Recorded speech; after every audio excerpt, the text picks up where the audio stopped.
Praise lord. ప్రియమైన సహోదరులారా, మరొక దినం ర్యాప్సోడీ ఆఫ్ రియాలిటీస్ని ధ్యానించుకుందాం.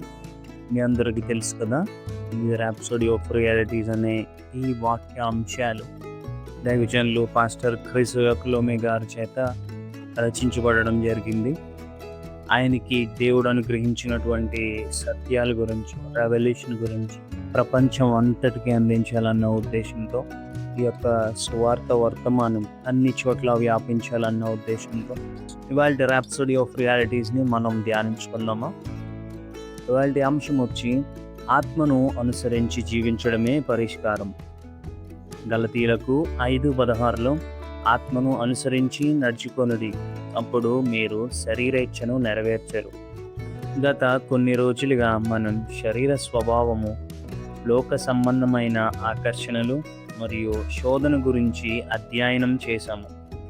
ఇప్పుడు దేవుడు వాటన్నిటికీ ఒక స్పష్టమైన, శక్తివంతమైన పరిష్కారాన్ని మనకి చూపిస్తున్నారు. ఆత్మను అనుసరించి నడవండి. దేవుడు మన జీవితాన్ని పాపంతో నిరంతరం యుద్ధం చేసే జీవితంగా ఉంచలేదు. ఆయన అలా ఉద్దేశించలేదు కూడా.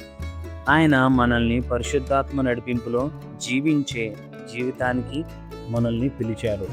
క్రీస్తులో మనకు లభించిన కొత్త స్థానం ఏంటంటే, దేవుని వాక్యం ప్రకారము శరీర సంబంధమైన పాత స్వభావము సిలువ వేయబడింది. గలతీయులకు 5:24 ఇలా రాయబడి ఉంది. అలాగే 1 యోహాను 5:4 లోకాన్ని మనం జయించామని రాయబడి ఉంది. అలాగే హెబ్రీయులకు 2:14 అపవాది యొక్క శక్తి భగ్నం చేయబడింది, అంటే నిర్మూలించబడింది. అపవాది యొక్క శక్తి కొట్టివేయబడింది. దీని అర్థం ఏమిటంటే, క్రైస్తవ జీవితం విజయం కోసం పోరాడే జీవితం కాదు, క్రీస్తు ద్వారా ఇప్పటికే పొందిన విజయాన్ని అనుభవించే జీవితం. ఆత్మను అనుసరించి నడవడం అంటే ఏంటి? ఆత్మను అనుసరించి నడవడం అంటే దేవుని వాక్యాన్ని అనుసరించడం, పరిశుద్ధాత్మ నడిపింపుకు లోబడడం, క్రీస్తు స్వభావానికి ప్రతిబింబంగా మనం ఉండటం, దేవుని చిత్తానికి అనుగుణంగా జీవించడం. ఇది బలవంతంగా చేసే ప్రయత్నం కాదు. మనలో ఉన్న దేవుని జీవం సహజంగా బయటకు వ్యక్తపరచడమే. ఒక మామిడి చెట్టు మామిడి పండ్లు ఇవ్వడానికి కష్టపడదు, అది తన స్వభావం ప్రకారం ఫలిస్తుంది. అలాగే క్రీస్తులో ఉన్న విశ్వాసి కూడా తన కొత్త స్వభావం ప్రకారం జీవించినప్పుడు దేవుని లక్షణాలు సహజంగా కనిపిస్తాయి. ఆత్మఫలాలు ఎలా వ్యక్తమవుతాయి? గలతీయులకు 5:22-23 ప్రకారం ఆత్మలో నడిచే వ్యక్తి జీవితంలో ఈ గుణాలు కనిపిస్తాయి. అవేంటంటే ప్రేమ, సంతోషము, సమాధానం, దీర్ఘశాంతము, దయ, మంచితనము, విశ్వాసము, సాత్వికము, ఆశానిగ్రహం. ఇవి కేవలం మంచి గుణాలు కాదు, పరిశుద్ధాత్మ మనలో పనిచేస్తూ ఉన్నాడనే సూచనలు ఇవి. మన దృష్టి ఈ ఫలాలను బలవంతంగా ఉత్పత్తి చేయడంపై కాకుండా పరిశుద్ధాత్మతో సన్నిహిత సంబంధంలో ఉండటంపై ఉండాలి. క్రైస్తవ జీవితం అంటే పోరాటమా? చాలామంది క్రైస్తవ జీవితం అంటే పాపంతో యుద్ధం చేయడం, అపవాదిని ఎదుర్కోవడం, తప్పులు చేయకుండా ఉండటానికి కష్టపడడం అని అనుకుంటారు. కానీ ఈ వాక్యం చెప్తున్నది ఏమిటంటే, క్రైస్తవ జీవితం అనేది మనలో ఉన్న క్రీస్తు జీవితం బయటకు వ్యక్తమవడం. ఇది కేవలం మతాచారణ కాదు, ఇది నియమాల జాబితా కూడా కాదు. ఇది దేవుని జీవం మనలో పనిచేస్తూ మనల్ని ఆయన స్వరూపానికి మార్చే ఒక ప్రక్రియ. విజయము ఎలా వస్తుంది?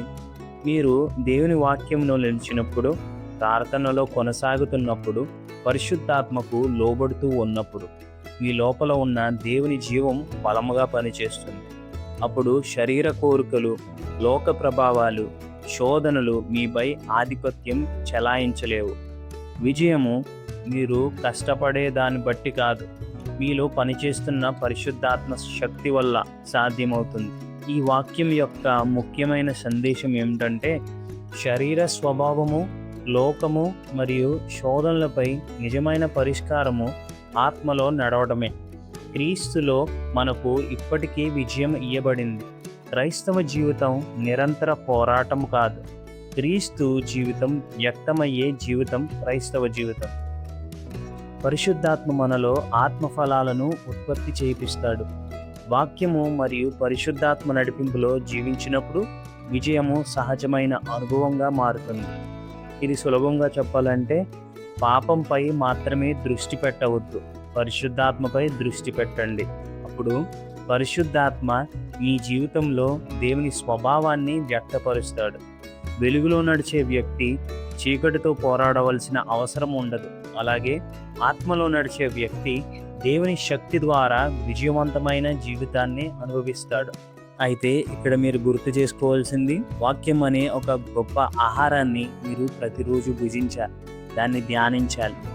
అయితే ప్రియులారా, ఈ వాక్యం మీరు విన్నారు కదా.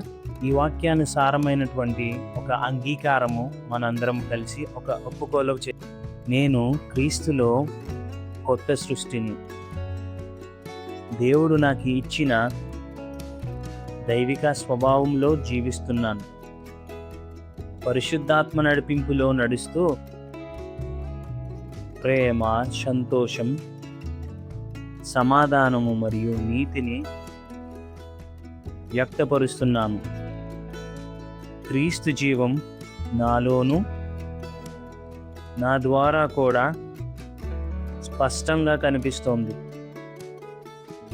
నా జీవితానికి దేవుడు ఉద్దేశించిన సంకల్పాన్ని నెరవేర్చుతూ ప్రతిరోజు విజయంలో నడుస్తున్నాను. హల్లెలూయా, ప్రైజ్ లార్డ్, హల్లెలూయా. ప్రియులారా, మీరు నాతో కలిసి ఒక ఒప్పుకోలు చేశారు కదా. ఈ వాక్యం మీలో ఖచ్చితంగా పనిచేస్తుంది.